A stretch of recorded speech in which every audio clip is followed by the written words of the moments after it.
Welcome back to the Spring 2026 PCA breakdown. We're going to start today with the consequentialism negative case, which is kind of a strategic mirror case of the affirmative consequentialism case. And the affirmative one, it argues that globalization is good because it produces positive results. This case says we agree, the results matter, but you have the facts wrong. And it's actually the opposite. We're going to use the affirmative's own logic to prove that protectionism is the more moral path.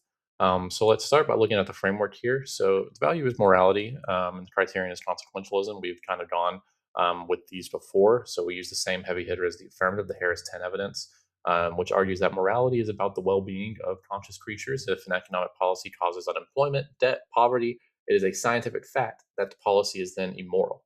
Using the same framework as many affirmative cases here, you skip the framework debate, get straight into the impact debate, right? Sometimes it's easy to lose a debate on framework, and if you can just prioritize if you know that your contentions are correct, if you know that you have the arguments right in terms of more the impact debate, then it's easy to win as a negative team if you just agree with their framework, if you can just flip that framework right on them, right? So you're essentially telling the judge, we both agreed that consequences are what matter. Now, let me show you as the NED team why the actual consequences of globalization are a nightmare and prioritization or protectionism should be prioritized over globalization itself. So let's get into the consequences, right? So the consequences are going to come in the form of the contention, which is, the core of the case is the economic consequences of globalization. We have three major evidence bombs to drop here: the Mexico failure, the wealth gap, and the power imbalance, right? So we start off with the Mexico failure. The app talks about theoretical growth. We talk about Mexico and how the Wise Prop 14 evidence provides a 20-year assessment of NAFTA, and the results are a consequentialist catastrophe. Growth. Mexico ranks 18th out of 20th in American countries in GDP growth. Poverty. 14.3 million more Mexicans are living below the poverty line 20 years after the NAFTA deal was signed. Agriculture. 4.9 million farmers were displaced by subsidized U.S. corn, which only happened because of globalized policies, which proves that the evidence points that globalization doesn't lift all boats equally. It often sinks local boats while favoring the big ships from the north, the big multinational corporations in North America, like in Canada and the United States, that abused Mexico with this NAFTA free trade deal, right? Second, we focus on the wealth gap.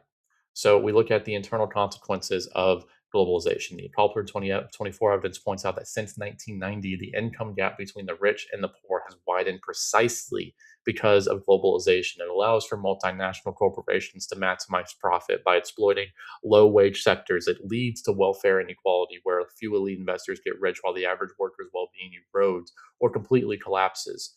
Right? This evidence proves that, statistically, developing nations lose out on income benefits because of multinational corporations and their lobbying efforts a lot of the times in these governments. We also get to the loss of sovereignty itself. We address national independence. The Akalper notes that globalization forces smaller countries to become dependent on larger ones. Think about the United States having to be the main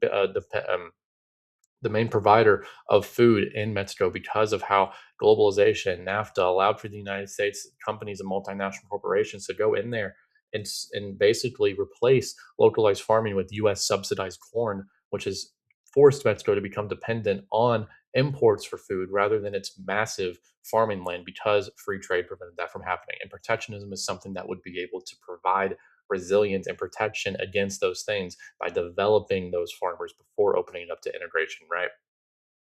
Because integration in that sense is no longer a partnership, it becomes a reliance.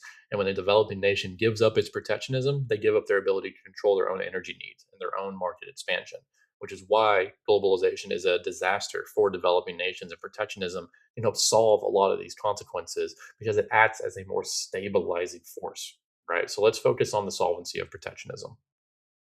So some of the solvency of protectionism is going to be broken down into a couple of mechanisms. First, we have job creation. The cost and unknown evidence in the case provides a powerful economic theory. By using protectionism to raise the domestic price of a good, a government attracts more domestic firms. It increases the probability that local workers find jobs and stay employed. Second, remediates unemployment. Empirics from the Treffler and Mansfield evidence show a direct correlation that protectionism reduces unemployment in low productivity industries. And in a consequentialist world, a job is the difference between happiness and despair. Third is correcting the market. Protectionism allows a country to essentially, check multinational corporations. It gives the governments the power to say no to predatory profit seeking and rent seeking, and say yes to domestic growth and the expansion of its industries that are already in the government within its own borders. So, how do you really win the consequentialism NEG case, right? You got to keep a couple of strategies and a couple of key independent pieces of evidence in mind. First is the NAFTA turn. The affirmative says globalization helps Latin America. Use the Weiss brought 14 evidence to show that Mexico, the most globalized country in the region, performed the worst of any of the other developing nations in the region when they prioritized protectionism over globalization. Mexico opened its borders in NAFTA, and it has been a disaster for them, which should be enough for you to tell the judge that globalization is a disaster for developing nations. And the empirics prove it. No matter what the affirmatives economics theories say, when a developing nation tried it, surrounded by other nations that were less globalized, it performed worse than those other nations within the same economic sphere of influence, right? Latin America. That leads us into the second point, fact over theory. The affirmative is giving you a promise from a 19th century economics book, whereas the negative team is giving 20 years of data from the Mexican Central Bank and the United Nations. And sure, globalization might be able, theoretically is going to be better for developing nations to increase their technology transfer and things of that aspect.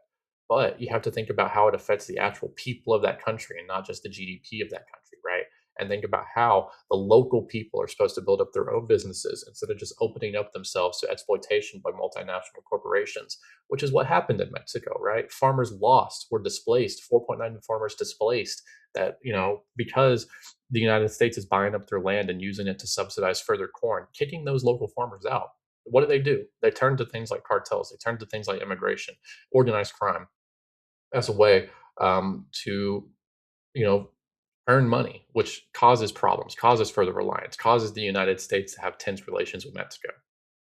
Third, you focus on the unemployment aspect of it. The Costa Note evidence argues that protectionism is the only way to prevent that race to the bottom, where workers are replaced by cheaper foreign labor for machines based on multinational corporations' profit seeking, right? Through protectionism, local governments are able to protect their workers from being replaced by AI, being replaced by machines, being replaced by cheaper foreign labor by ensuring that they protect those domestic industries. So while the affirmative says that globalization ought to work, the negative proves that in the real world it fails, which is why protectionism has to be prioritized for developing nations. So that's been the consequentialism negative. In this next video, we're going to round out everything with the autonomy negative, and that will be it for the spring 2026 UIL video series.